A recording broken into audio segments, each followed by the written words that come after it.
Thank you, Dynasty Warriors gods, for feeding us so well with this bountiful announcement trailer. So, as always, when it comes to discussing anything breaking news or anything happening within the Muso space, I'm incredibly late to this, but by now all of you have probably seen the Dynasty Warriors 3 Complete Edition trailer / announcement date, and I know everyone's already talked about it, but I also want to talk about it because I'm really excited about it. You probably haven't seen my face before. I'm Lennon. I've been helping out for a while. I've also been kind of fucking around with some live streaming as well, but all that to the side for now, let's just talk about Dynasty Warriors 3 Remastered. So, of course, we now know that it's actually coming out on October 1st now, which is really exciting. I think the fact that it was already delayed like 6 or 7 months, it really gives me confidence that they probably used that time to put whatever polish that they needed on the game. And who knows, maybe they were listening to the community based on some of the feedback from the demos at whatever that gameplay demo showcase was a couple of months back. But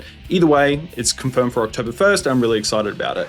Now, that being said, let's actually go through this trailer a little bit. So I'm not going to do a play-by-play or like a reaction. I mean, I've already watched it like 20,000 times. So I'm just going to kind of share some of my feelings and reflections on basically what was included in the trailer. So the first thing that stood out like dog's balls was the voice acting. So I'm assuming it's basically just like brand new voice acting, but of course, my God.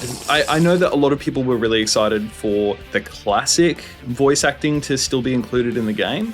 And I think that this is probably like the best thing that we could ask for, because I believe it's new voice acted lines, but it's in the exact same style and tone of the classic Dynasty Warriors series. Just, it's so campy, it's so trashy, it's perfect. The blindingly obvious example is when Zhao Yun says Cao Cao, and it's just, boy, the way that sounded ringing in my ears, mwah, compliments to the chef.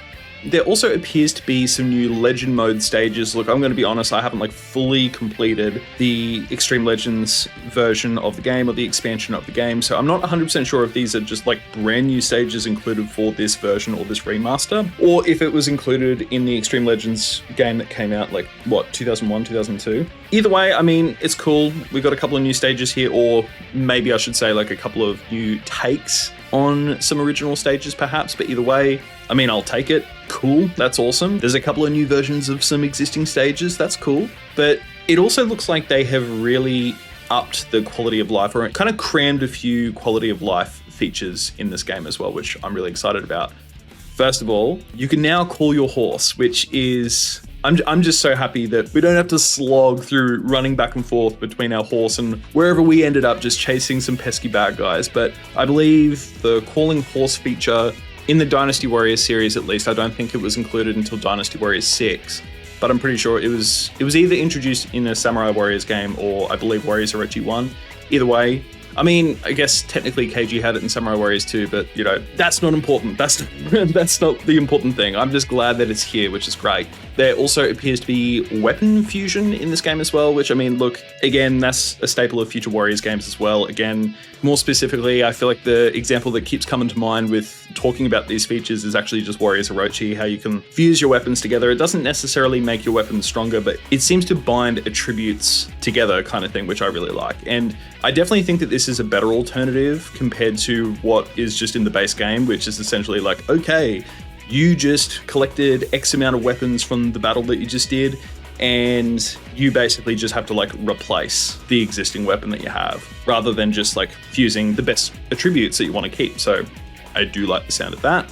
Then the trailer ended up showing off various additional modes, like, free mode and challenge modes and all that stuff. I'm gonna be honest, like, I don't personally care for like the challenge modes and all that stuff. I know that it's like a little bit of fun for like 5 minutes, and some people really like getting into that kind of stuff. But for me personally, the standouts from this section is the fact that you can actually see Fushi and Nuwa as playable characters, which is great. I don't think it's a surprise to anyone. I mean, I wasn't 100% sure if they were going to be in this game anyway, but just to see that they're here and it's 100% confirmed, I mean, that's great for me, because I'm personally really excited to see a new version, or like an up-res version of their Dynasty Warriors 3 costumes, because you go anywhere online and there's basically like no depictions of that classic look that is quite up to standard as a lot of other character models, I suppose. So that's really cool to see them in here. Also, I absolutely love that there is the inclusion of split screen or couch co-op. I mean, of course, this game or this remaster is meant to feel like a revitalization of that classic Dynasty Warriors experience. So it would just be an absolute crime to not have this feature included in the game. So, you know, considering a lot of current or newer Muso games, I feel like mostly provide either just like a single player only experience, or if there is a multiplayer experience, is mainly like online co-op only kind of thing.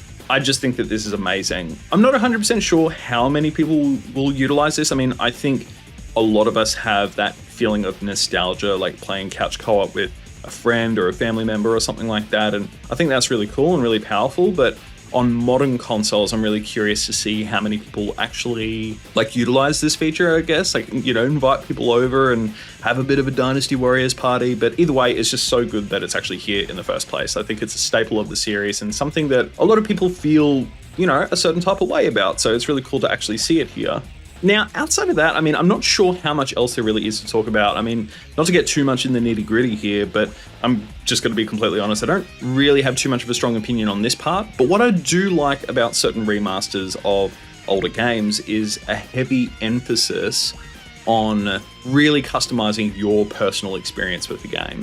For example, it looks like you can go to town on tweaking like minor features like guarding while strafing, auto lock-on while using the bow, or even going into first-person mode, which I think is really cool. The bow mechanics in the game look like they kind of take inspiration or potentially copied and pasted over from Dynasty Warriors 9. But either way, I just really like that you can actually customize your experience. It looks like you can make it completely feel like the original organic Dynasty Warriors 3, or you could just really fuck with it, basically, which, yeah, is really cool.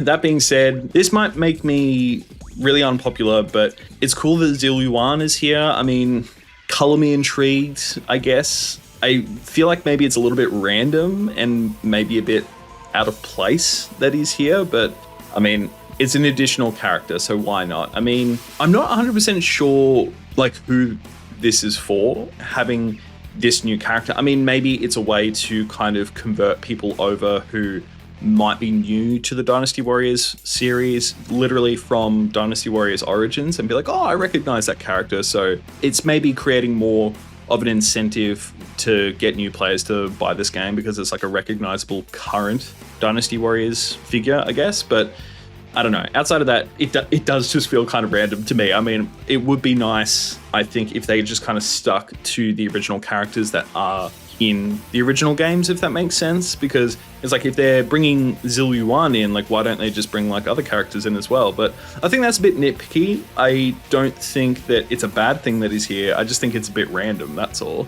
And probably the last thing for this video is actually just the pre-order bonus. So the pre-order bonus does look like a lot at first, but ultimately it's mainly just like a bonus skin for every character, which, well, I guess is except from Zil Yuan.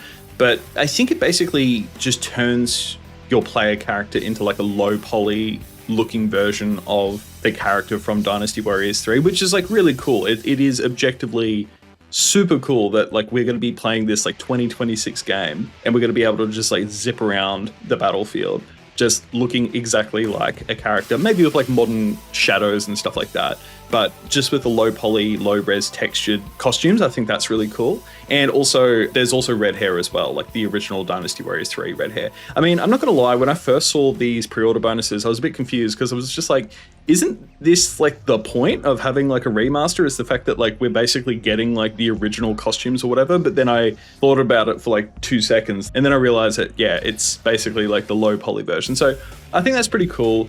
I know it's an absolute stretch to want something like this, but I just thought it'd be really cool if Koei Tecmo went down the route of essentially doing like the whole Halo anniversary thing where you can just toggle between the view of like the new versus the old. And I just think that that's like such an underrated feature, but at the same time, as someone who knows nothing about making games, I could just imagine that it would just be like a really fucking hard thing to do, basically. Like, I'm pretty sure I saw an explanation somewhere when it came to Halo Anniversary that it was essentially the equivalent of having 2 versions of the game like running simultaneously. So that way you can like toggle in between.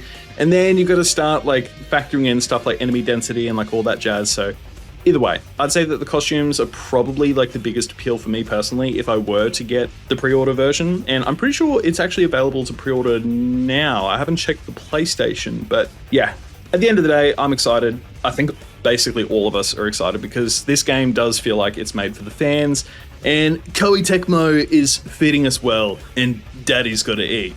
I don't know why I said that. But yeah, look, I'm really curious to hear your thoughts down below. I mean, I think everyone's pretty happy about this, and I think everyone was kind of fine with the wait as well. And it's just nice to know that we actually finally have a date now. So we can finally put it on our calendars, and yeah, I'm really, really excited. So that's it for me. I'm going to quickly edit this and get it out there, even though, again, I'm like a week late. I'll catch you in the next video or potentially the next live stream. If you're interested in becoming a channel member, I'll leave a link for that in the description as well. Until next time, maybe give sexy Giga Chad Lubu a kiss goodnight.